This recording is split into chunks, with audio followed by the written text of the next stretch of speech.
जो पिछली हुकूमत ने, पीटीआई की हुकूमत ने मायदा साइन किया, उसमें अरबों रुपए का भी और टैक्स लगना था।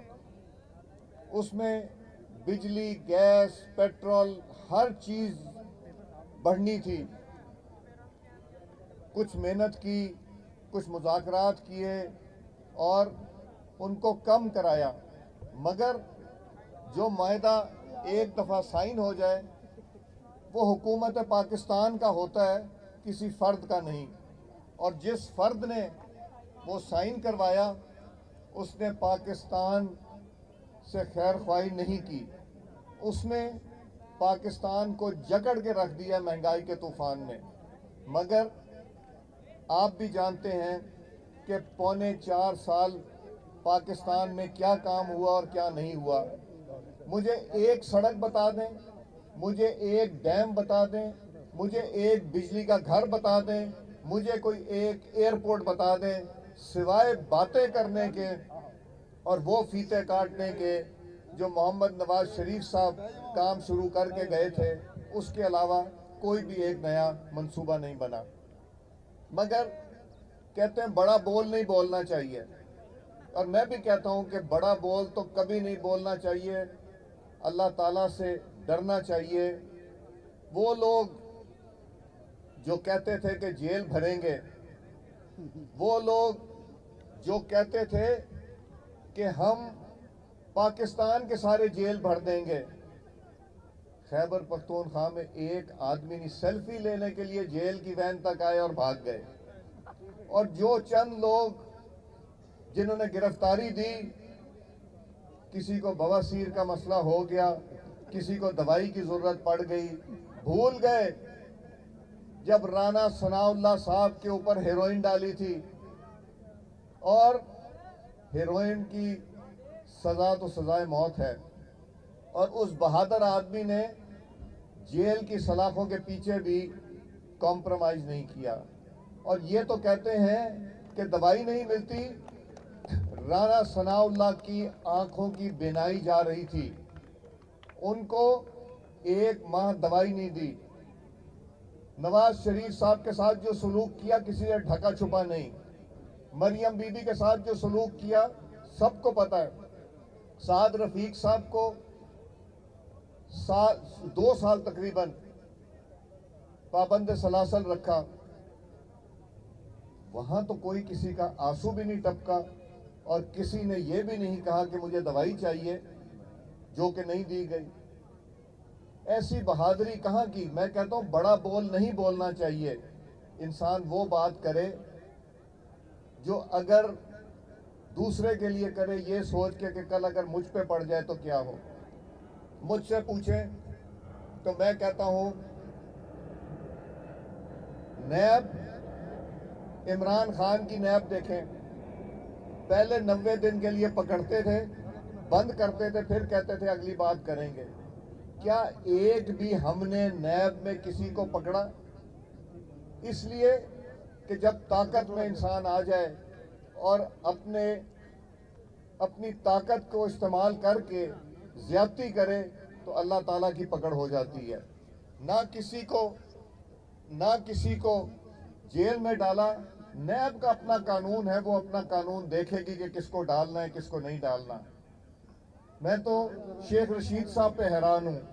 कहते थे मेरी ससुराल है जेल, कल भाग गए वहां पिंडी में, जब देखी वैन दौड़ गए। और वो थे कि एक पुलिस के जवान के सीने पे माथा रख के रोने शुरू हो गए। ना ऐसा किसी के लिए सोचना चाहिए, ना कभी ख्वाहिश भी करनी चाहिए।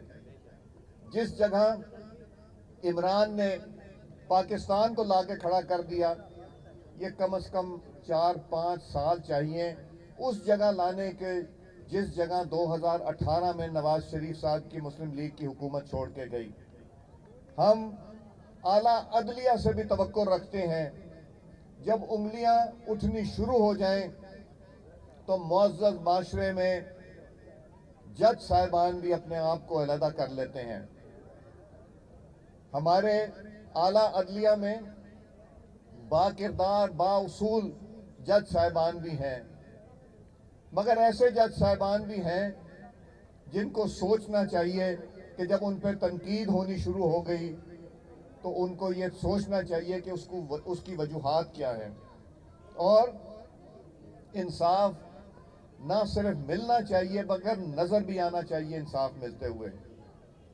آج وہ لوگ جنہوں نے 2018 میں RTS بند کیا، جنہوں نے مختلف جماعتوں کے لوگ توڑ کے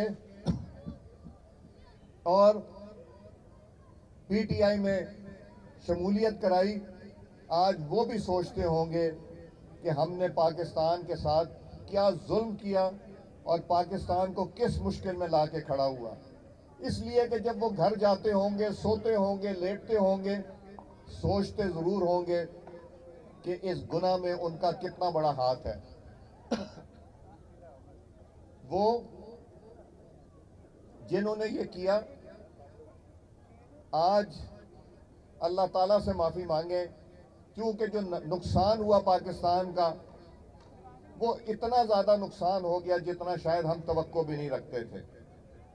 ہم چاہتے ہیں جو کچھ ہو قانون اور قاعدے کے مطابق ہو، آئین کی پاسداری رکھی جائے، آئین اور قانون کے مطابق کیا جائے۔ ہم یہ نہیں چاہتے کہ کوئی آ کے اسمبلیوں میں جو قانون بنائے گئے ہیں ان کو پامال کریں، اور ہم نہیں چاہتے کہ کسی اور پہ تنقید کریں، مگر یہ دو طرفہ ہے۔ اگر آپ کسی پہ غلط انگلی اٹھائیں گے تو آپ کے اوپر بھی اٹھے گی، اور اگر آپ اپنا کام کریں گے تو پھر کوئی بھی آپ پہ انگلی نہیں اٹھا سکتا۔ تو میری پاکستان کے ہر ادارے سے استدعا ہے، اپنا کام کیجئے، انصاف سے کیجئے، پاکستان کا سوچ کے کیجئے۔ پچھلا لیڈر جب پشاور میں دہشت گردی کا حملہ ہوا تو میں نے پرائم منسٹر پاکستان محمد شہباز شریف صاحب کی اجازت سے میں نے PTI کے دوستوں کو فون کیا کہ یہ قوم کو متحد اور اکٹھا ہونے کی ضرورت ہے۔ 100 سے زائد لوگ شہید ہو چکے ہیں، دہشت گردی بڑھ رہی ہے۔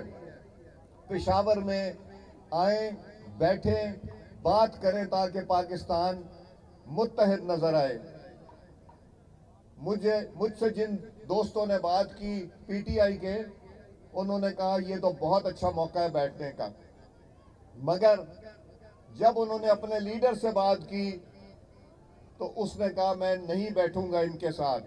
ایک طرف پاکستان کا مفاد تھا اور دوسری طرف اس کی انا تھی۔ اس نے اپنی انا کی خاطر، اپنی ذات کی خاطر انکار کر دیا پشاور آنے سے، بلکہ کوئی ایک ٹیم بھیجنے سے بھی انکار کر دیا۔